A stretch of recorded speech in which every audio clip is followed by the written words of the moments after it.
यहाँ पे हम देखेंगे कि कैसे हमने डाटाबेस इमेजेस के साथ डील करना है। तो हमारे केस में जो हम डाटाबेस लेंगे वो MariaDB लेंगे, जो कि बिल्कुल क्लोन एग्जैक्ट जैसे MySQL काम करता है वैसे ही है।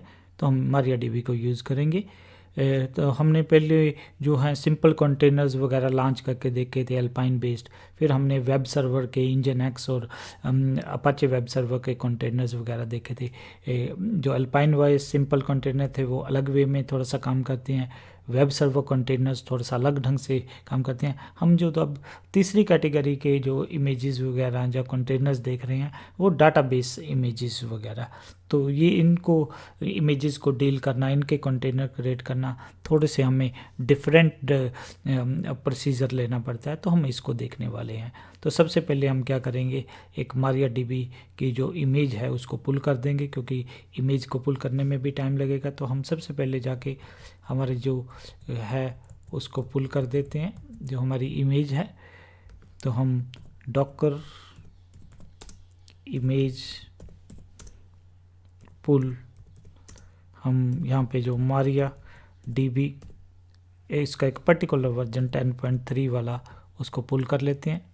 तो ये अभी थोड़ा सा टाइम लेगा, तो हम देखेंगे कि मीनवाइल हम चीज़ों को डिस्कस कर लेंगे। अगेन जब हम इसको पुल करते हैं तो ये काफ़ी टाइम लेता है तो क्योंकि इस इमेज का साइज़ काफ़ी बड़ा है, तो ये अभी पुल कर रहा है।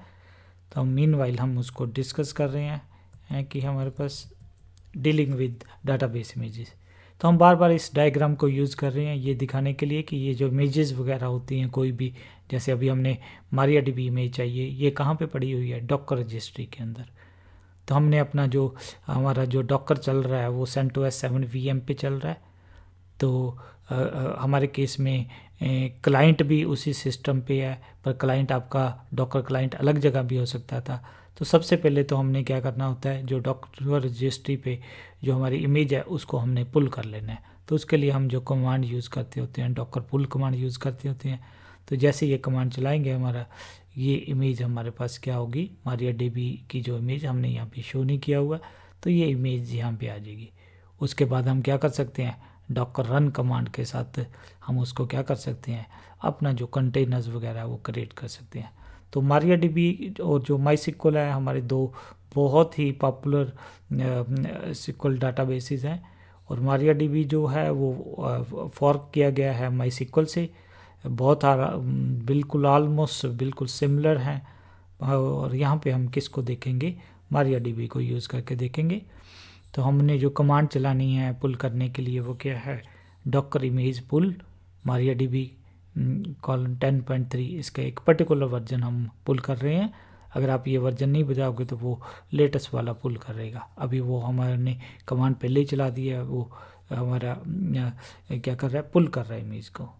बाद में अगर आपने देखना है तो आप डॉकर इमेज ls से भी कर सकते हो, जहाँ कई बार बहुत सारे ज़्यादा इमेजेस हैं तो आप क्या कर सकते हो, डॉकर इमेज ls जो आप आउटपुट है वो grep कमांड को भेज देते हो।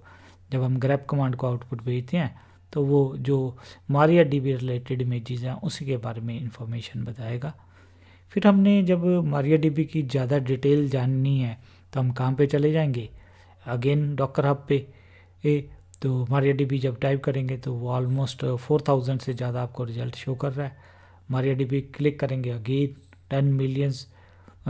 तो यहाँ पे वो आपको एक्सप्लेन भी कर देता है कि ये is a community develop for of MySQL। तो जैसे हम यहाँ पे क्लिक करेंगे MariaDB पे तो वो क्या बता देगा हमें, यहाँ पे फर्दर दिखा देता है कि 1 बिलियन से ज़्यादा डाउनलोड है, किन किन आर्किटेक्चर्स पे ये अवेलेबल है। और यहाँ पे फिर वो बता रहा है कि MariaDB is a community develop for of MySQL intended to remain free under ये वाला जो लेसन्स है। और आपको इमेज का वो नाम भी बता रखा है कि कैसे पुल करना है। बट हमने अपने केस में क्या किया है, डॉकर इमेज पुल MariaDB, उसके बाद उसका एक टैग भी स्पेसिफाई कर दिया। अब इसकी जब डिटेल में जाना है तो डिटेल में जाने के लिए हमें क्या करना पड़ेगा, उस पर जब क्लिक करेंगे तो वो हमें बताता है कि कैसे आपने इंस्टांस को स्टार्ट करना है। और यहाँ पे आप देखोगे कुछ वो -e को यूज़ कर रहा है। हम देखेंगे -e कुछ नहीं है, इन्वायरमेंट वेरिएबल। बिकॉज डाटाबेस जब हम इमेजेस से कंटेनर बनाएंगे तो हमें क्या करना पड़ेगा कई बार यूज़र क्रिएट करना होता है, वहाँ पे हमारा MySQL पे एक मेन यूज़र होता है रूट, उसको हमने पासवर्ड देना होता है। अब ये इमेज मैं यूज़ कर रहा हूँ, मैं अपने केस में पासवर्ड डिफरेंट देना चाहता हूँ, आपके केस में आप डिफरेंट देना चाहते हो, तो उन्होंने कोई इस इमेज के अंदर फिक्स पासवर्ड नहीं डाल रखा है। तो हम जब उससे कंटेनर बनाते हैं इमेज से जो हम पुल कर रहे हैं, उस टाइम हम स्पेसिफाई कर सकते हैं -e MySQL रूट पासवर्ड, आगे अपने पासवर्ड को स्पेसिफाई कर देना है। उससे आपको ये पता लग जाता है कि कौन सा पासवर्ड कौन जो भी पासवर्ड देना चाहते हैं, और डेमन मोड में चलाएंगे और जो भी MariaDB है। तो ये थोड़ी सी डिफरेंट वे में है। फिर हम इसी इमेज के अंदर हमारे पास, बिकॉज अगेन ध्यान रखना है कि जो आपका MariaDB है इसके दो कंपोनेंट हैं, एक सर्वर कंपोनेंट हो गया, फिर उसको असेस करने के लिए हमें क्लाइंट भी चाहिए। क्लाइंट के लिए हमारे पास MySQL कमांड होती है। तो इसी के अंदर आपका जो इमेज है इसके अंदर सर्वर भी है, क्लाइंट भी है, इसलिए हमने क्लाइंट लॉन्च करना है।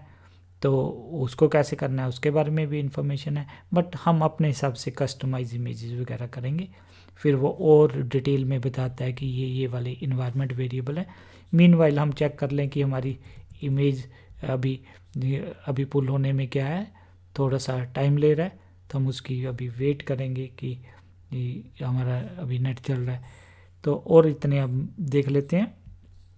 जैसे हम यहाँ पे वापस आते हैं, चेक करते हैं, तो यहाँ पे हमारे पास क्या है, MariaDB।